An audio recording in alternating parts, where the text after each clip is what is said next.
Assalamualaikum warahmatullahi wabarakatuh. Perkenalkan, kami dari kelompok 2 akan sedikit mempresentasikan pelajaran tentang teknologi pendidikan dengan materi desain. Sebelum saya mempresentasikannya, saya sedikit akan memperkenalkan siapa saja yang ada di kelompok kami. Saya sendiri, Nikmatul Sumber sebagai moderator yang merangkap sebagai narasumber. Yang kedua ada Afriliansa. Yang ketiga ada Aulia Nuralita Wulandari. Yang keempat ada Faritatul Hasanah. Yang kelima ada Husnul Marom. Yang keenam ada Latif Sugiarto. Yang ketujuh ada Tommy. Yang kedelapan ada Winda Antika, dan yang kesembilan ada Zulmi Hedar Bagir. Nah, di sini saya akan menjelaskan tentang desain. Desain yaitu kata kerja desain yaitu suatu proses untuk membuat atau menciptakan sesuatu objek baru. Nah, di sini kata desain sendiri bisa disandingkan atau diberikan kepada kata-kata lain, semisal desain interior, desain grafis, desain fotografi, dan lain sebagainya. Di sini kawasan desain itu mencakup 4 ranah. Ada 4 ranah, yaitu 1. Desain sistem pembelajaran, yang kedua ada desain pesan, yang ketiga ada yang ketiga itu ada strategi pembelajaran, yang keempat itu ada karakteristik peserta didik. Di sini saya akan menjelaskan tentang desain sistem pembelajaran. Nah, desain sistem pembelajaran adalah prosedur yang terorganisasi dan sistematis untuk penganalisaan, perancangan, pengembangan, pelaksanaan, dan penilaian segala sesuatu perlu untuk direncanakan secara baik, termasuk dalam sistem pembelajaran. Dalam desain pembelajaran sendiri dikenal dengan berbagai model yang dikemukakan oleh para ahli. Secara umum, model desain pembelajaran dapat diklarifikasi ke dalam model yang berorientasi kelas, model berorientasi sistem, model berorientasi produk, model berorientasi prosedural, dan model melingkar. Model melingkar sendiri. Adanya variasi model ini sebenarnya juga dapat menguntungkan untuk para pemula lah.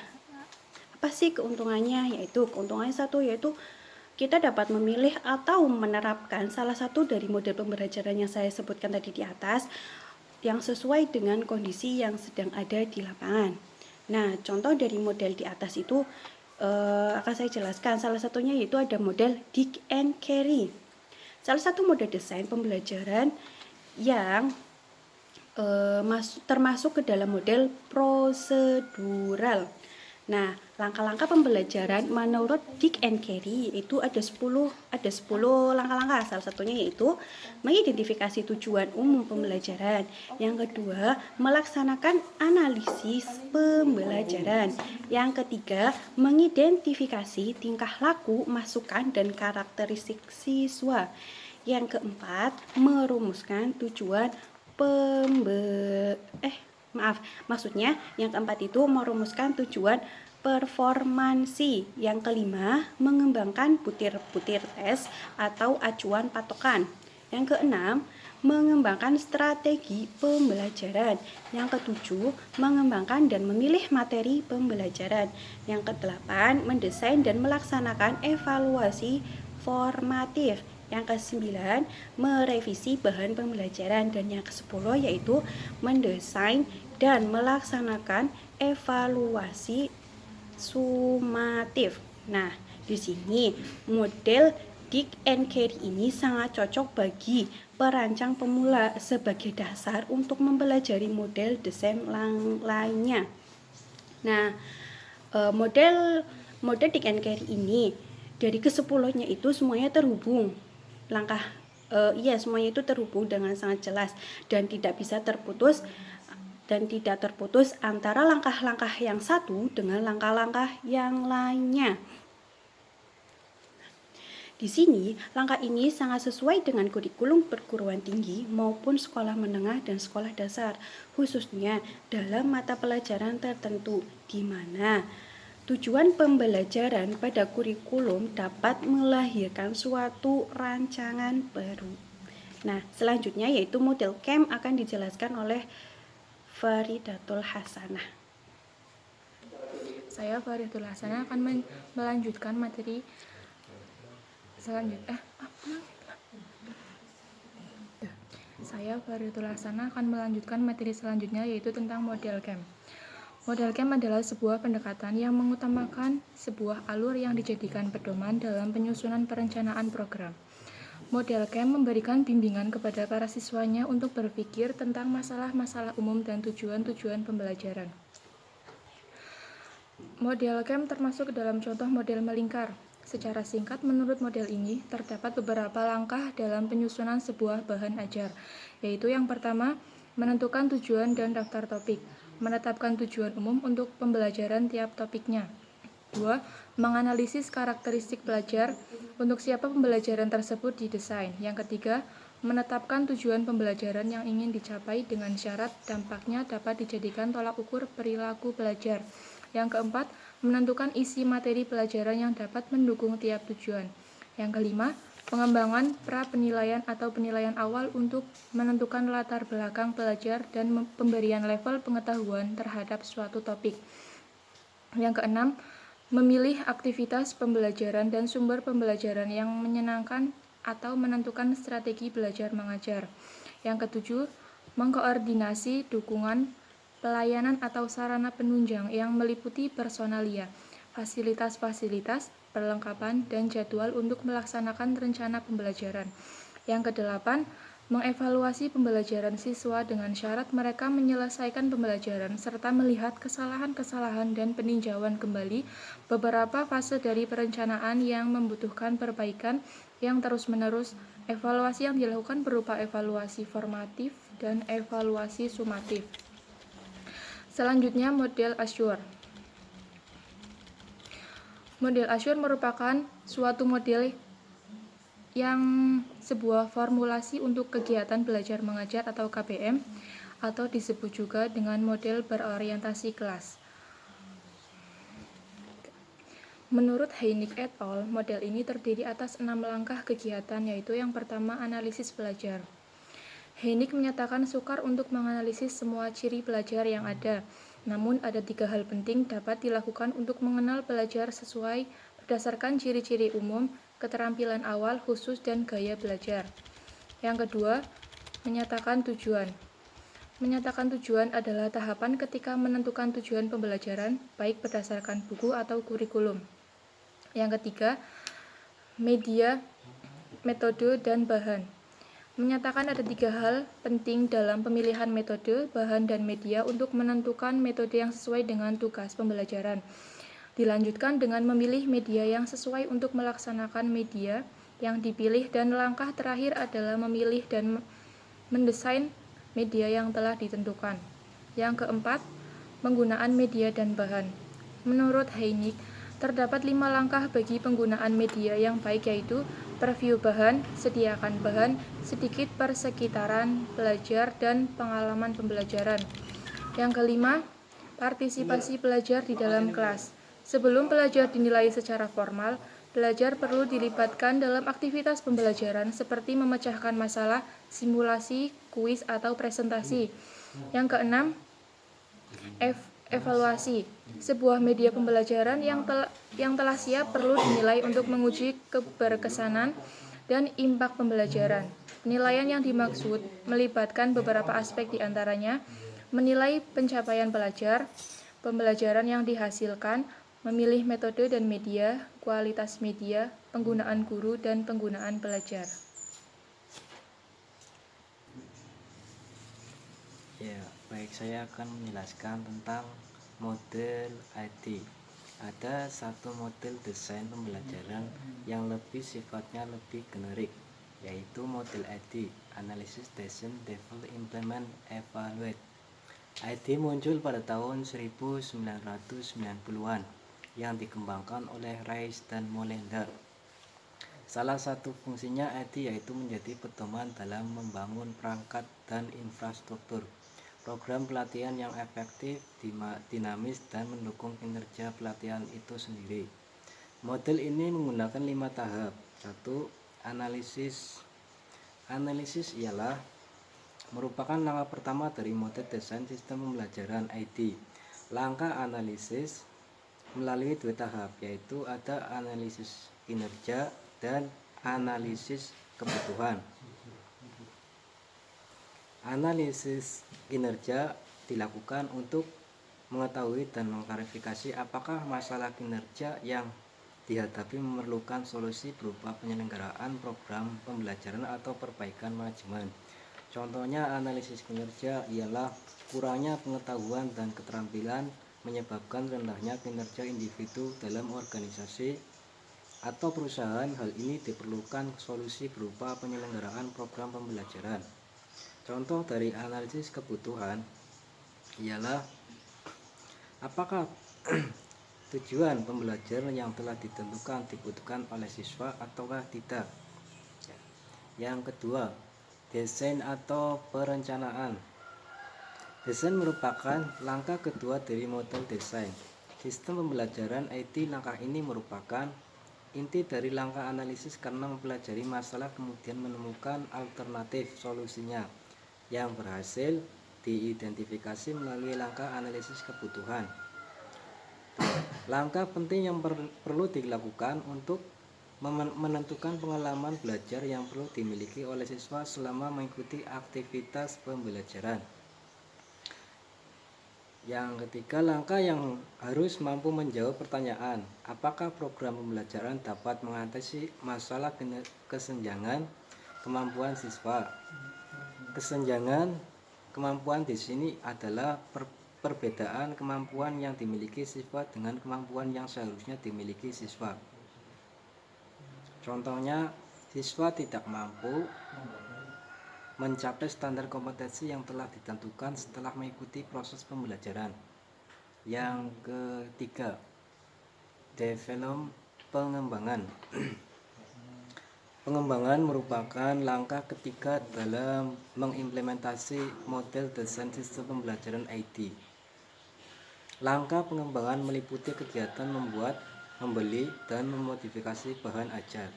Dengan kata lain, mencakup kegiatan memilih, menentukan model, media, serta strategi pembelajaran yang sesuai untuk digunakan dan menyampaikan materi atau substansi program. Dalam melakukan langkah pengembangan, ada dua tujuan penting yang perlu dicapai, antara lain ialah A. Memproduksi, pembeli, atau merevisi bahan ajar yang akan digunakan untuk mencapai tujuan pembelajaran yang telah dirumuskan sebelumnya. B. Memilih media atau kombinasi media terbaik yang akan digunakan untuk mencapai tujuan pembelajaran. Pada saat melakukan langkah pengembangan, seorang perancang akan membuat pertanyaan-pertanyaan. Yang keempat, implementation atau eksekusi. Implementasi atau penyampaian materi pembelajaran merupakan langkah keempat dari model desain sistem pembelajaran IT. Tujuan utama dari langkah ini antara lain membimbing siswa untuk mencapai tujuan atau kompetensi, menjamin terjadinya pemecahan masalah solusi untuk mengatasi kesenjangan hasil belajar yang dihadapi oleh siswa, memastikan bahwa pada akhir program pembelajaran siswa perlu memiliki kompetensi, pengetahuan, keterampilan, dan sikap yang diperlukan. Yang terakhir, evaluation atau umpan balik. Evaluasi merupakan langkah terakhir dari model desain sistem pembelajaran IT. Evaluasi adalah sebuah proses yang dilakukan untuk memberikan nilai terhadap program pembelajaran. Evaluasi terhadap program pembelajaran bertujuan untuk mengetahui beberapa hal, yaitu sikap siswa terhadap kegiatan pembelajaran secara keseluruhan, peningkatan kompetensi dalam diri siswa yang merupakan dampak dari keinstruksian dalam program pembelajaran, keuntungan yang dirasakan oleh sekolah akibat adanya peningkatan kompetensi siswa setelah mengikuti program pembelajaran. Yang model Hanafi dan Pick. Model Hanafi dan Pick ialah model desain pengajaran yang terdiri daripada 3 fase, yaitu fase analisis keperluan, fase desain, dan fase pengembangan dan implementasi. Dalam kurung Hanafi dan Pick 1988. Dalam model ini, penelitian dan pengulangan perlu dijalankan dalam setiap fase. Model ini adalah model desain pembelajaran berorientasi produk. Demikian dari saya, akan dilanjutkan oleh yang lainnya.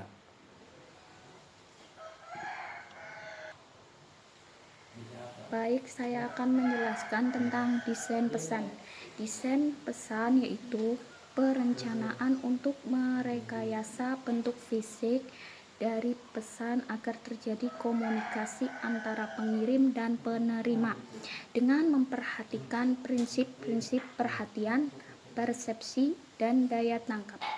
Pola desain pesan dirancang dengan maksud untuk menarik titik relevansi antara kemampuan peserta didik yang ingin dikembangkan dengan tindakan yang akan diberikan. Tindakan tersebut berupa menentukan sumber belajar dan pola penyajiannya dengan menggunakan alat, bahan, teknik, orang, pesan, dan lingkungan. Terdapat beberapa prinsip. Yang A, menjelaskan prinsip kesiapan dan motivasi. Maksud kesiapan dan motivasi pembelajaran siswa memiliki kesiapan dan motivasi yang tinggi, maka hasil belajar akan lebih baik. Hasil belajar akan lebih optimal jika siswa memiliki kesiapan belajar. Kesiapan belajar tersebut meliputi kesiapan mental yang berupa prasyarat belajar, kesiapan fisik, dan motivasi belajar. Yang B, penggunaan alat pemusat perhatian. Bahwasanya agar perhatian peserta didik dapat terpusat pada sebuah media dan pesan yang disampaikan dalam media tersebut. Yang C, partisipasi aktif peserta didik. Maksudnya, proses belajar merupakan aktivitas pada diri siswa, baik aktivitas mental, emosional maupun fisik. Jika dalam proses pembelajaran siswa berpartisipasi aktif, maka proses dan hasil belajar akan meningkat. Yang D, penulangan. Maksudnya, informasi yang disampaikan berulang-ulang melalui media dapat membuat peserta didik lebih mengingat apa yang telah disampaikan. Yang E, umpan balik. Menurut Richard Ron, umpan balik adalah informasi yang diberikan oleh guru kepada siswa tentang tingkah laku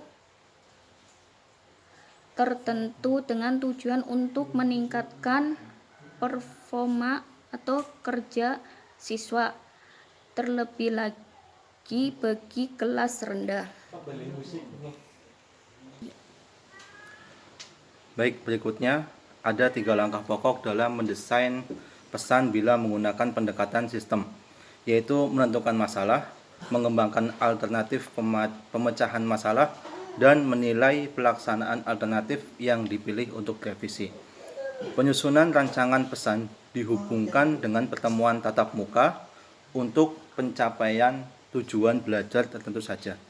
Langkah-langkah desain pesan pembelajaran menurut Jarrod E. Camp terdiri dari 8 langkah, yaitu A, Pertimbangan dahulu. Tujuan program pendidikan diarahkan untuk mencapai tujuan tersebut berdasarkan kurikulum. Pilihlah topik-topik yang akan diberikan. Untuk masing-masing topik perlu dirumuskan tujuan umum pengajarannya secara eksplisit. Berikutnya, B. Pelajari karakteristik siswa. C. Rumusan tujuan belajar yang harus dicapai dengan menggunakan kriteria tingkah laku yang dapat diamati dan diukur. Kemudian D. Membuat daftar perincian isi pembelajaran yang dapat mendukung tercapainya tujuan. Kemudian E. Mengembangkan alat ukur pendahuluan untuk menentukan latar belakang siswa dan tingkatan pengetahuan siswa untuk topik yang akan diajarkan. Kemudian F. Menentukan dan memilih kegiatan belajar mengajar dan sumber-sumber pembelajaran yang akan digunakan untuk mengolah isi pengajaran sehingga siswa dapat mencapai tujuan yang telah dirumuskan. Berikutnya G.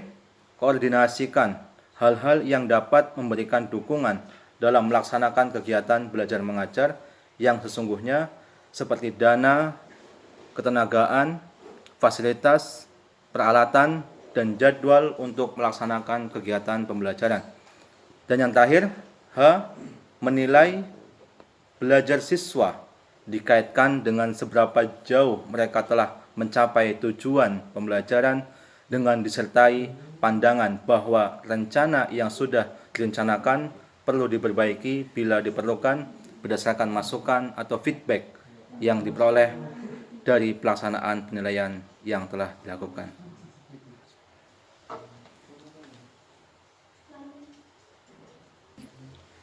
Ya, saya Aulia Nuralita Wulandari akan menjelaskan tentang strategi pembelajaran. Apa sih yang dimaksud dengan strategi pembelajaran? Strategi pembelajaran yaitu spesifikasi untuk menyeleksi serta menyurutkan kegiatan pembelajaran dalam suatu mapel untuk mencapai tujuan pembelajaran. Yang dimaksud yaitu cara untuk menyeleksi serta menyurutkan kegiatan pembelajaran. Itu yang dinamakan strategi pembelajaran. Sedangkan prosedur dalam strategi pembelajaran meliputi 5, yaitu komponen utama,